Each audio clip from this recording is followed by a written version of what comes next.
My fellow Americans, Prime Minister Nakasone of Japan will be visiting me here at the White House next week. It's an important visit because while I expect to take up our relations with our good friend Japan, which overall remain excellent, recent disagreements between our two countries on the issue of trade will also be high on our agenda. As perhaps you've heard, last week I placed new duties on some Japanese products in response to Japan's inability to enforce their trade agreement with us on electronic devices called semiconductors.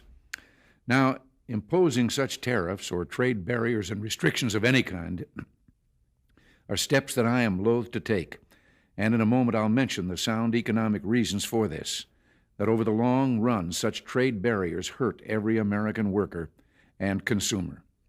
But the Japanese semiconductors were a special case. We had clear evidence that Japanese companies were engaging in unfair trade practices that violated an agreement between Japan and the United States. We expect our trading partners to live up to their agreements. As I've often said, our commitment to free trade is also a commitment to fair trade. But in imposing these tariffs, we were just trying to deal with a particular problem, not begin a trade war. So next week, I'll be giving Prime Minister Nakasone this same message. We want to continue to work cooperatively on trade problems and want very much to lift these trade restrictions as soon as evidence permits. We want to do this because we feel both Japan and the United States have an obligation to promote the prosperity and economic development that only free trade can bring. Now, that message of free trade is one I conveyed to Canada's leaders a few weeks ago, and it was warmly received there. Indeed, throughout the world, there's a growing realization that the way to prosperity for all nations is rejecting protectionist legislation and promoting fair and free competition. Now, there are sound historical reasons for this. For those of us who lived through the Great Depression, the memory of the suffering it caused is deep and searing. And today, many economic analysts and historians argue that high tariff legislation passed back in that period, called the Smoot-Hawley Tariff, greatly deepened the Depression and prevented economic recovery.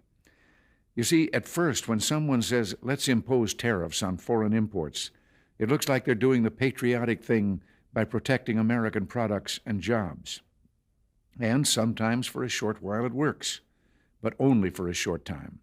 What eventually occurs is, first, homegrown industries start relying on government protection in the form of high tariffs. They stop competing and stop making the innovative management and technological changes they need to succeed in world markets. And then, while all this is going on, something even worse occurs.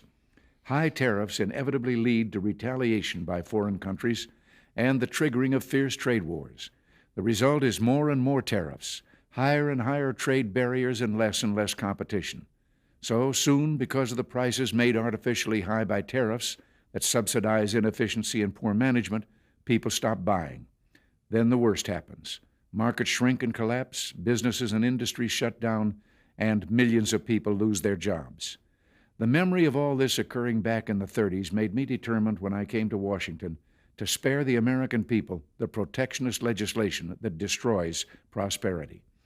Now, it hasn't always been easy. There are those in the Congress, just as there were back in the 30s, who want to go for the quick political advantage, who risk America's prosperity for the sake of a short-term appeal to some special interest group, who forget that more than 5 million American jobs are directly tied to the foreign export business, and additional millions are tied to imports.